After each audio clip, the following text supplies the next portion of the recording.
The massive hall stretched out like a stadium, with 11 towering seats arranged in a perfect circle. Each seat held a different alien species, their eyes all focused on the small human woman sitting alone at the center table. Ambassador Elena Vasquez kept her face calm, even though she could feel the weight of their stares. 6 months had passed since humanity made first contact. It started when Earth's deep space monitors detected strange signals coming from near Pluto. A hidden relay station had been sitting there for thousands of years, waiting for someone smart enough to activate it. When human engineers finally cracked the code, it opened a doorway to the galaxy. The first aliens to arrive called themselves the Galactic Council. They seemed friendly enough at first. They said they governed most of the known galaxy and helped younger species grow and learn. They offered humanity a chance to join their great civilization. Elena had been chosen to lead the talks because of her military background and her skill with languages. She had learned to speak several alien tongues during the negotiations, but today she wished she didn't understand what they were saying so clearly. The Zephyrian Prime Minister stood up from his crystal throne. He was tall and thin, made of what looked like living glass that shifted colors when he moved. His voice echoed through the chamber like wind chimes in a storm.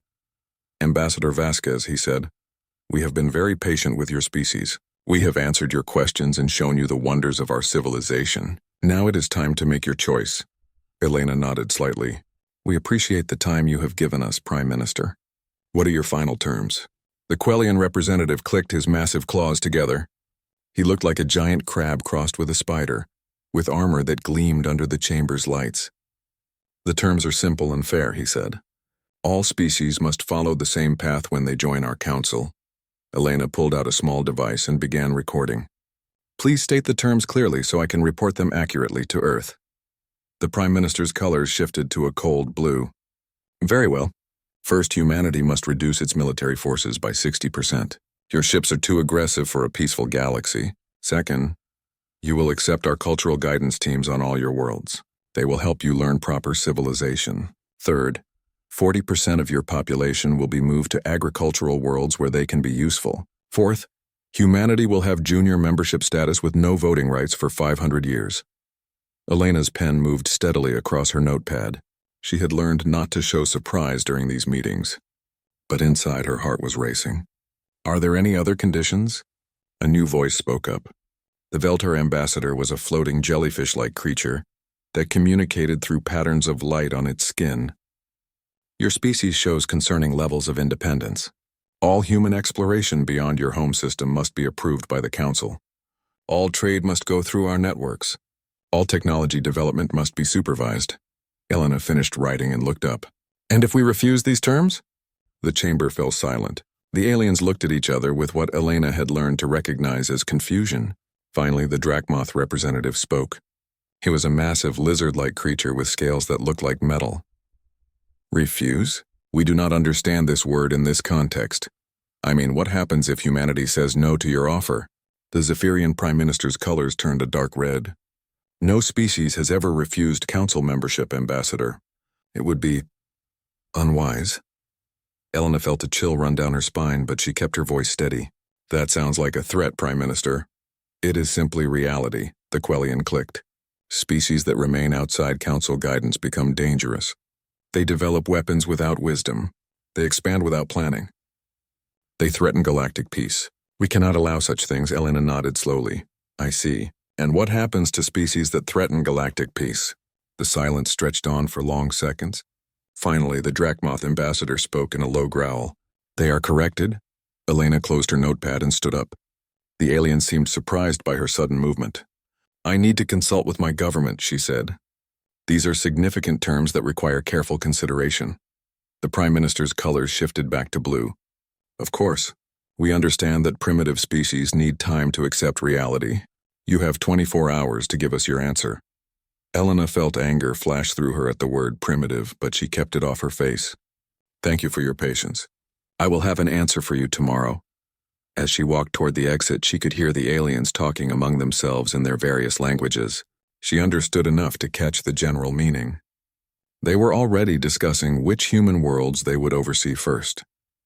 They were talking about humanity as if it was already decided. Elena made it to her quarters without showing any emotion. The room was small but comfortable, with a view of the Council Station's central hub. Ships from dozens of species moved back and forth like insects around a hive. It was an impressive sight, but Elena found herself thinking about Earth instead. She activated her secure communication system and waited for the encryption to connect. Within minutes, she was talking to the President of the United Earth Federation, along with the Prime Minister of Europe, the Chairman of the Asian Coalition, and the Presidents of the American and African Unions. "Elena," the President said, "we've been waiting for your call." "How bad is it?" Elena read the terms exactly as they had been given to her. She watched as the faces on her screen grew more and more serious. When she finished, nobody spoke for a long time. Finally, the European Prime Minister broke the silence. "They want us to become slaves." "That's what it sounds like to me," Elena agreed. "They're not offering membership. They're demanding surrender." The Asian chairman leaned forward. "What about their military strength? Can we resist if we have to?" Elena had been thinking about the same question. "Their technology is advanced, but I've been watching them for 6 months. They're used to dealing with species that give up without a fight. I don't think they're prepared for real resistance," the African president spoke up. "What do you recommend, Ambassador?" Elena looked out at the alien ships moving through space. "I recommend we tell them exactly what we think of their offer," the president nodded. "Are you prepared for the consequences?"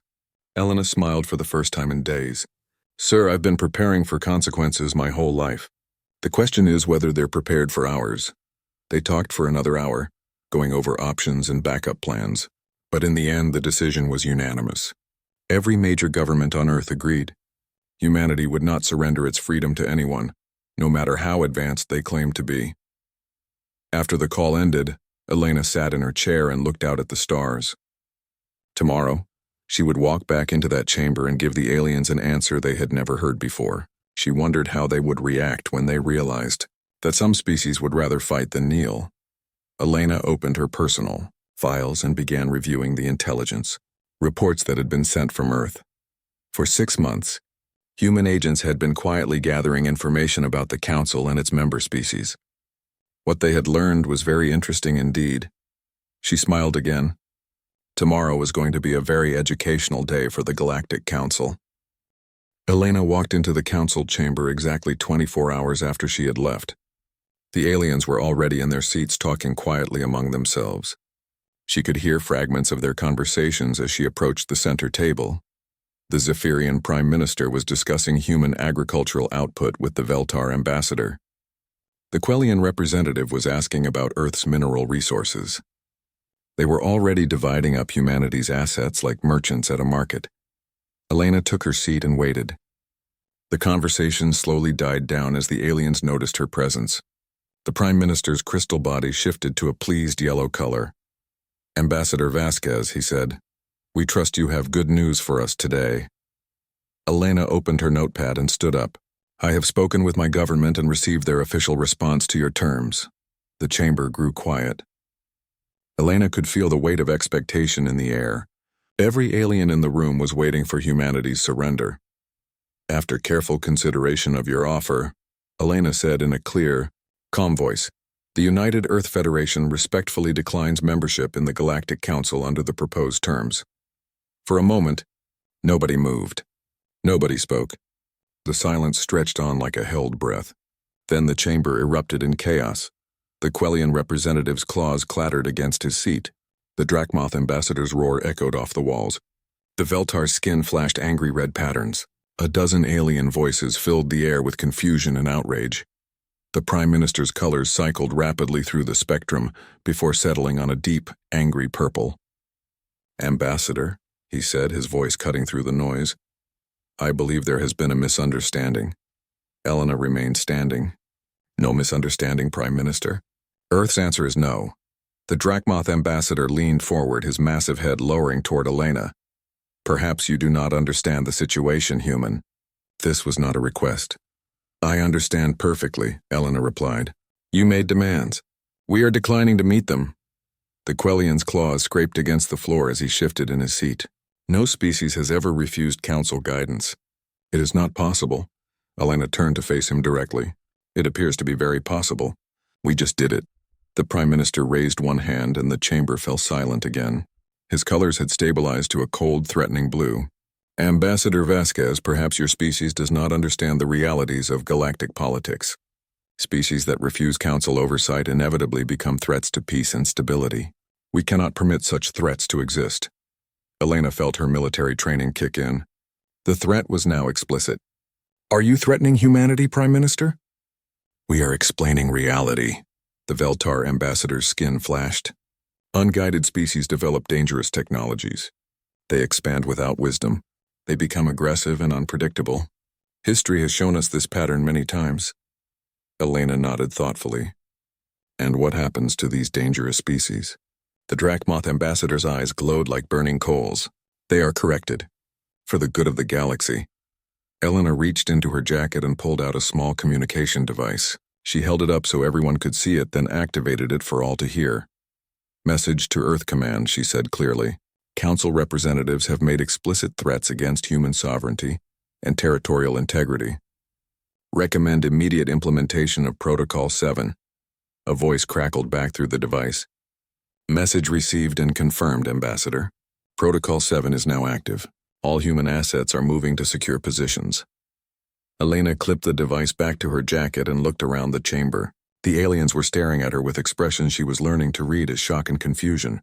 What is Protocol 7? The Prime Minister demanded. Elena smiled for the first time since entering the chamber. That's classified information, Prime Minister. But I will say this, you've just made our decision much simpler. The Quellian representative clicked his claws rapidly. You cannot threaten the Council. We control this galaxy. I'm not threatening anyone, Elena said. I'm simply informing my government that peaceful relations are no longer possible.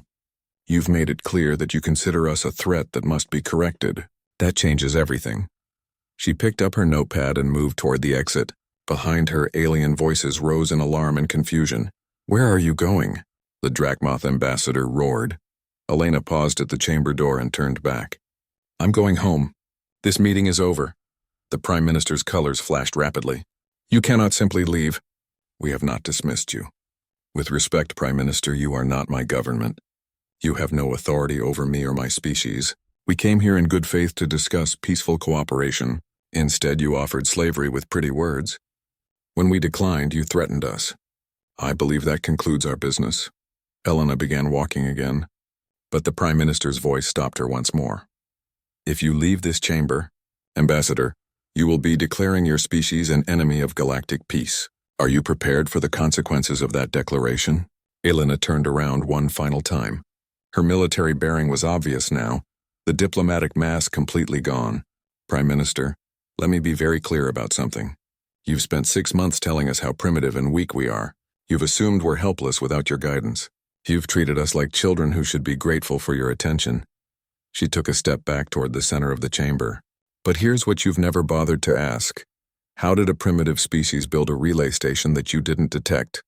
How did we crack codes that took your best scientists years to understand? How did we develop translation systems that work better than yours? The chamber was dead silent now. Elena could see uncertainty in their alien faces. You've been so busy planning how to control us that you never stopped to wonder what we've been planning ourselves. That was a mistake. Elena walked to the chamber door and stopped. Without turning around, she spoke one last time. Gentlemen, you wanted to know if we're prepared for consequences. Let me ask you the same question. Are you? The door closed behind her with a soft hiss. In the chamber, 11 of the galaxy's most powerful beings sat in stunned silence, suddenly realizing they knew almost nothing about the species they had just threatened. Outside, Elena walked calmly to her ship. Her pilot was already running pre-flight checks. Within minutes, they were heading back toward human space, leaving the Council to contemplate their first refusal in 12,000 years. Behind them, emergency meetings were already being called. Military commanders were being summoned. Intelligence reports were being demanded. For the first time in millennia, the Galactic Council was facing something they had never encountered before. A species that had simply said no and walked away. 3 days after Elena Vasquez left the Council chambers, Admiral Korthak of the Drachmoth Empire received his orders. The massive lizard-like commander stood on the bridge of his flagship, watching his fleet prepare for departure. 50 ships in total, enough firepower to reduce a planet to rubble. Target is the human home system. his aide reported. "We are to deliver corrective measures to encourage compliance." Korthak nodded, his scaled head gleaming under the bridge lights. In his long military career, he had performed dozens of these missions. Young species always resisted at first. A show of force usually brought them to their senses quickly. The humans would see his fleet and realize their mistake. The jump to human space took 6 hours. Korthak spent the time reviewing intelligence reports about Earth's defenses. The humans had a small fleet of primitive ships and some orbital platforms around their homeworld. Nothing that would challenge his forces. When they arrived at the coordinates for the Sol system, Korthak's aide immediately began scanning for human vessels. "Admiral," he said after a few minutes, "I'm not detecting any ships." "They're hiding," Korthak growled. "Scan for the planet." More time passed. The aide's expression grew confused. "Sir, I'm not finding the planet either." Korthak moved to the sensor station himself. He had expected to find Earth surrounded by desperate human ships begging for mercy. Instead, he found empty space. "Check the coordinates again," he ordered. "Coordinates confirmed, Admiral. This is definitely the Sol system, but what?" The aide pointed at his screen. "There's nothing here, sir. No planets, no star, no debris. Just empty space." Korthak stared at the display. Where Earth's sun should have been, there was only the black of space. No planetary orbits, no asteroid belt, no trace that anything had ever existed here. "This is impossible," he muttered. "Run a full spectrum analysis." The results came back an hour later. No radiation signatures, no gravitational anomalies, no evidence of destruction or evacuation. The entire Sol system had simply vanished without a trace. Korthak activated his communication system and called the council. Within minutes, he was connected to an emergency session. "Report, Admiral," the Zephyrian Prime Minister demanded. His crystal body was flickering with nervous energy. "The human system is gone," Korthak said bluntly. "Not destroyed and gone, as if it never existed." The chamber erupted in confusion. Alien voices filled the channel with questions and accusations. The Prime Minister called for order. "Explain exactly what you found," he said. Korthak described the empty space where Sol should have been. As he spoke, more reports began coming in from across the galaxy. Deep space monitoring stations were going offline. Trade routes were being disrupted. Automated warning beacons were appearing near jump points, broadcasting messages about council aggression. The Veltar ambassador's skin flashed urgent patterns. "Admiral, scan for human relay stations. Perhaps they have moved their fleet." Korthak's ship spread out and began searching. What they found was even more disturbing. Human monitoring satellites were everywhere, devices that had been watching council movements for months without being detected.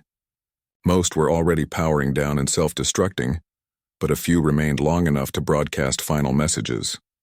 "Attention, council forces," one transmission said. "You are entering neutral space under protection of the human accord. Any aggressive action will result in immediate defensive response. You have been warned." The Human Accord? Korthak had never heard of such an organization. But as his ships continued their search, they found evidence that humans had been busy during their 6 months of negotiations. Automated trading posts bore human identification codes. Communication relays carried human encryption signatures.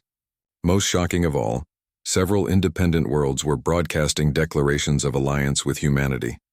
The Corvani system, a mining colony that had never been part of the Council, transmitted a simple message.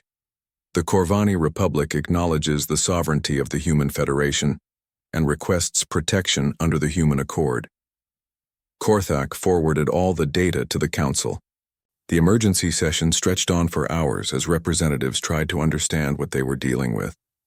The humans hadn't just hidden their homeworld, they had somehow moved it entirely. And they had been building alliances and monitoring networks right under the Council's nose. Fleet Admiral Dextar of the Quellian Navy joined the discussion from his own ship. "This technology is impossible," he clicked. "Moving a planet requires energy levels we cannot even measure. Moving an entire star system is beyond theoretical. Yet the evidence is clear," the Prime Minister said. "The humans have capabilities we did not detect." Intelligence reports began flooding in. Human agents had apparently been present at Council meetings for months, somehow bypassing all security measures. Trade negotiations that the Council thought were secret had been recorded and analyzed. Military movements had been tracked and reported to Human Command.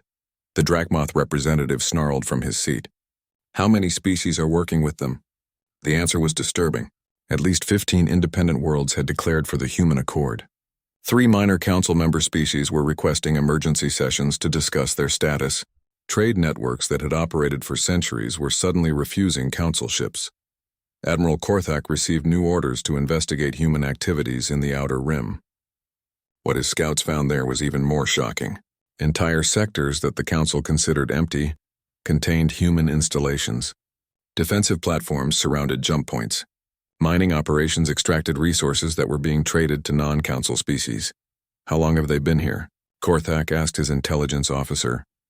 Based on the construction materials and wear patterns, some of these installations are at least 5 years old, came the reply. They've been watching us for longer than we've known they existed. The realization hit the council like a hammer blow. Humanity had made first contact when they were ready, not when they were discovered. They had spent years studying council politics and technology before revealing themselves. The negotiations hadn't been desperate humans seeking acceptance. They had been intelligence-gathering operations. As Korthak's fleet continued their search, they found more evidence of human preparation. Automated defense networks that could activate without warning. Communication systems that allowed instant contact across impossible distances. Technology that operated on principles the council didn't understand. Most disturbing of all were the messages they intercepted between independent worlds. Species that had never worked together were suddenly coordinating trade and defense agreements, all under human guidance. The Prime Minister called another emergency session. We need to locate their homeworld, he announced. Without Earth, they cannot maintain this rebellion. But even as he spoke, reports were coming in from across the galaxy. Human ships were appearing and disappearing at will. Their technology allowed them to travel without using relay networks. They could strike anywhere and vanish before council forces could respond. Admiral Korthak found himself commanding a fleet with no enemy to fight and no target to attack. The humans had simply removed themselves from the equation while maintaining all their advantages. As he sat in his command chair, staring at empty space where Earth should have been, Korthak began to understand why the humans had walked away from the Council's offer. They didn't need the Council's protection or guidance. They had been protecting and guiding themselves all along. 2 weeks after Admiral Korthak's fleet found empty space where Earth should have been, the Galactic Council faced its first real crisis in over 1,000 years. Emergency sessions had become daily events, and the representatives were beginning to show signs of strain. The Veltar ambassador's skin patterns had shifted to permanent stress colors. The Quellian representative's claws had worn grooves in his seat from nervous clicking. Even the normally composed Zephyrian Prime Minister's crystal body flickered with unstable energy. Report from the Alterian sector, announced the intelligence coordinator. A multi-armed being called an Exari. 3 more worlds have declared independence from Council authority. They cite protection guarantees from the human accord as their reason. The Prime Minister's colors flashed angry red. How many is that now? 17 independent worlds, 4 minor species requesting withdrawal from Council membership, and at least 30 trade routes disrupted, the coordinator replied. Economic losses are mounting rapidly. Fleet Admiral Dextar of the Quellian Navy stood up, his massive form towering over the chamber. The real problem is that we still cannot locate a single human ship or installation. They appear, complete their mission, and vanish again. The Drachmoth representative growled in frustration. Yesterday, they destroyed 3 of our monitoring stations in the Outer Rim. When our ships arrived to investigate, they found nothing but debris and a message beacon. What did the message say? The Prime Minister asked. Council forces will withdraw from neutral space or face escalating defensive measures, the Drachmoth replied. Signed by something called the Human Defense Initiative. Admiral Korthak had returned from his fruitless search of human space and was now serving as military advisor to the Council. His report painted a grim picture of their situation. We are fighting ghosts, he said. Human forces appear without warning, strike with precision and disappear before we can respond. Their technology allows them to travel without using our relay networks. They can be anywhere, anytime. The Vorthon ambassador, a floating entity of pure energy, pulsed with worry. What about their homeworld? Surely they must have a base of operations. Korthak shook his massive head. We have searched 17 star systems where Earth might have been moved. We found nothing. Either their cloaking technology is beyond our understanding, or they have hidden their entire civilization in dimensions we cannot access. The economic reports were even more disturbing. The Nexari coordinator displayed holographic charts showing trade disruptions across the galaxy. Human-influenced worlds have stopped using council currency, he explained. They have established their own trade networks using technologies we cannot monitor or control. Several agricultural worlds that supplied food to council colonies have redirected their exports to Human Accord members. The Zephyrian Prime Minister studied the data with growing alarm. Show me the Corvani mining report. The hologram shifted to display mineral extraction data. The Corvani Republic, which had declared for the Human Accord, was one of the galaxy's major sources of rare metals needed for spacecraft construction. They have increased production by 40%, the coordinator said, but none of those materials are reaching council worlds. They claim their entire output is committed to mutual defense agreements. Admiral Dextar clicked his claws anxiously. Defense agreements against whom? We have not attacked anyone. Actually, interrupted the intelligence coordinator, we have verification that council forces have attempted to board and search 17 civilian vessels in the past week. All were released without incident, but the searches were conducted in neutral space. The chamber fell silent. The implications were clear. The council was beginning to look like the aggressor in this conflict. A new voice spoke up from the gallery. Ambassador Yixtar of the Helani Coalition, one of the council's oldest member species, stood slowly. Prime Minister, she said, my government has instructed me to raise certain concerns about current policy direction. The Prime Minister's colors shifted to warning orange. What concerns? The Helani have always supported council authority because it brought peace and stability. But recent events suggest that the council may be creating instability where none existed before. Angry mutters filled the chamber. The Drakmoth representative snarled. The humans created this crisis by refusing proper guidance. Ambassador Yixtar remained calm. With respect, the humans asked for nothing from us. They were content to develop independently. We demanded they submit to our authority, and when they refused, we threatened them. Now we face the consequences of that threat. The Prime Minister's colors cycled rapidly. Ambassador, are you questioning council policy? I am stating facts, Yixtar replied. The humans have demonstrated that council membership is not mandatory for galactic civilization. They have proven that species can prosper without our oversight. Several worlds are now asking why they need council protection, when they could have Human Accord guarantees instead. The intelligence reports supported her observations. Human technology was spreading rapidly among independent worlds. Medical advances that had taken council species centuries to develop were being shared freely. Agricultural improvements were ending food shortages on previously struggling colonies. Admiral Korthak added his military assessment. The humans have not attacked any council members directly. All their actions have been defensive or supportive of neutral worlds. From a tactical standpoint, they hold the moral high ground. The Quellian representative's claws scraped against his chair. Moral high ground means nothing if they destroy our authority. Our authority was based on being the only option, the Vorthan ambassador pulsed. If other options exist, authority must be earned, not demanded. The Prime Minister called for order as arguments broke out across the chamber. But the damage was done. For the first time in council history, member species were openly questioning the fundamental assumptions of their civilization. Over the following days, the situation continued to deteriorate. The Alterian Republic formally requested withdrawal from council membership. The Sector 7 mining guilds declared neutrality and began trading exclusively with Human Accord worlds. 3 more monitoring stations went dark in the Outer Rim. Most damaging of all, intercepted communications revealed that humans were sharing advanced technology freely with any world that requested it. Defensive shields, faster-than-light communication, and medical treatments were being distributed without the oversight and taxation that council membership required. The economic implications were staggering. The council's power had always rested on controlling access to advanced technology and profitable trade routes.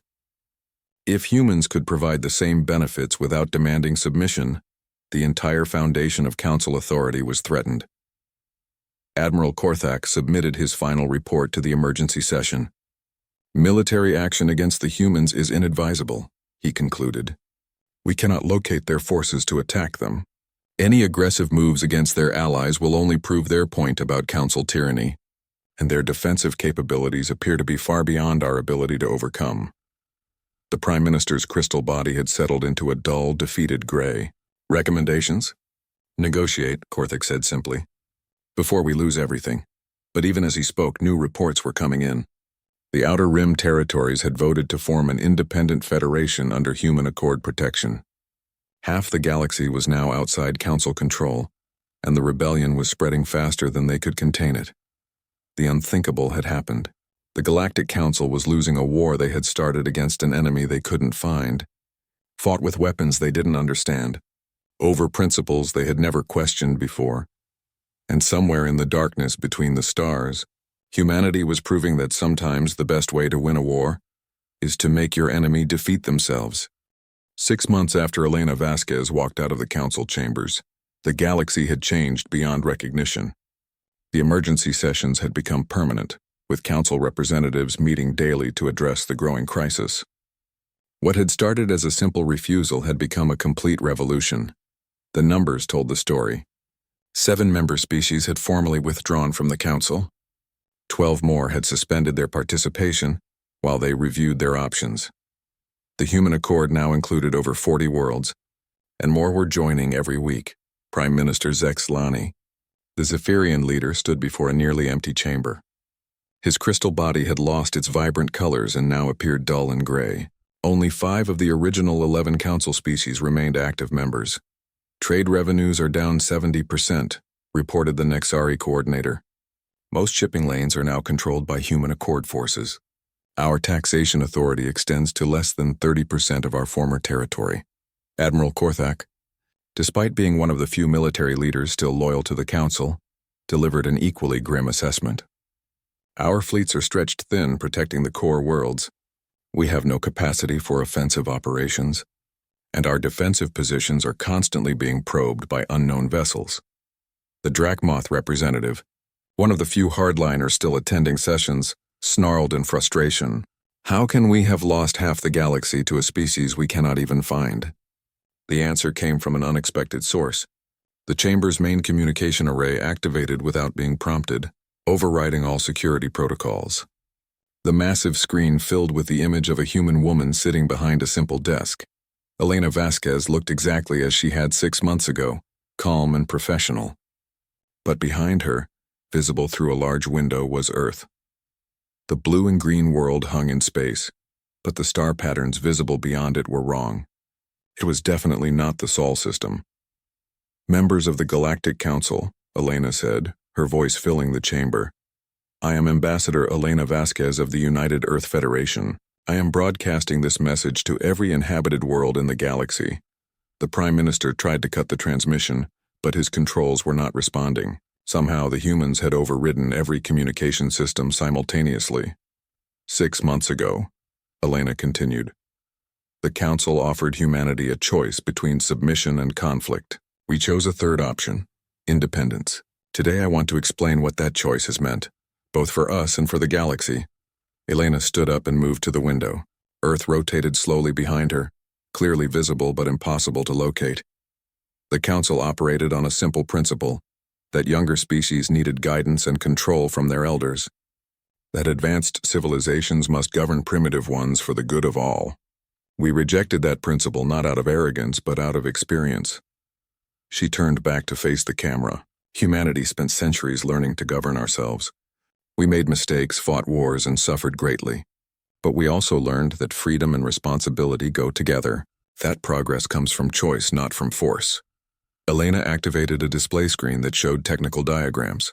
During our negotiations with the Council, we shared some of our technology, medical advances, agricultural improvements, defensive systems, but we held back our most important innovations, the technologies that made our independence possible. The diagrams showed planetary cloaking systems, dimensional displacement drives, and faster-than-light communication networks that operated outside normal space. These technologies were developed not for conquest, but for protection. When we realized that the Council would never accept our sovereignty, We used them to ensure that sovereignty could not be taken from us. Elena's expression became more serious. But independence means nothing if it only applies to one species. Freedom is not a privilege to be hoarded. It is a right to be shared. The display changed to show star maps with dozens of systems highlighted in blue. The worlds you see here have chosen to join the human accord. Not because we conquered them, not because we threatened them, but because we offered them something the Council never did, the right to govern themselves. In the Council chamber, the remaining representatives watched in stunned silence as Elena continued her broadcast. The human accord operates on simple principles. Members retain complete sovereignty over their internal affairs. Technology and knowledge are shared freely among all members. Defense is provided without cost or condition. And membership is always voluntary. Any world can leave at any time without penalty. Elena moved back to her desk and sat down. Today I am announcing several new initiatives that will be available to any world that requests them. The display showed medical equipment, agricultural tools, and defensive platforms. These technologies are being released into the public domain. Any species, whether council member or independent, can access and use them freely. There are no patents, no licensing fees, no restrictions. The Prime Minister finally found his voice. This broadcast is illegal. You have no authority to address council worlds. Elena looked directly at the camera as if she could see him. Prime Minister, I'm not addressing council worlds. I am addressing free people who happen to live on those worlds. The choice of how to respond is theirs to make. She stood up again and walked to a different window. Through it, dozens of ships were visible, sleek vessels unlike anything in the Council's fleets. The Council has spent the past 6 months trying to locate Earth and our fleet. You have failed because you were looking in the wrong places. We are not hiding in your galaxy, Prime Minister. We have moved beyond it. Elena gestured to the ships outside. These vessels represent the combined fleets of 43 member species of the human accord. Together, we are exploring new galaxies, making contact with new civilizations and expanding the boundaries of known space. The implications hit the Council like a physical blow. The humans had not just achieved independence, they had transcended the entire galactic political system. We did not want to rule your galaxy, Elena continued. We simply wanted to be left alone to pursue our own destiny. But you taught us an important lesson, that freedom must be defended and that defense sometimes requires helping others achieve their own freedom. Elena returned to her desk one final time. Any world that wishes to join the human accord is welcome. Any species that wishes to remain with the Council is free to do so.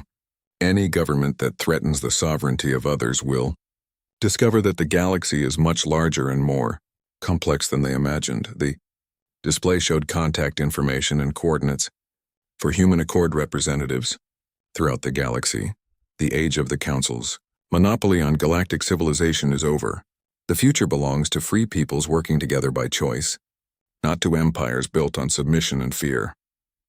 Elena's image faded, but not before one final message appeared on the screen. The door is always open. Choose wisely.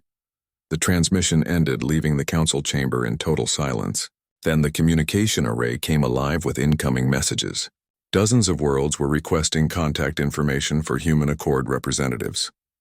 3 more Council member species were calling emergency sessions to discuss withdrawal. Prime Minister Zexalani's crystal body flickered with the last of its energy. How do we respond to this? Admiral Korthak stood up slowly. Prime Minister, with respect, I believe the time for responses has passed. The humans have already won. The Drachmoth representative roared in defiance. We can still fight. We can still enforce order. With what? Korthak asked quietly. Half our fleet has resigned their commissions to join exploration missions to other galaxies.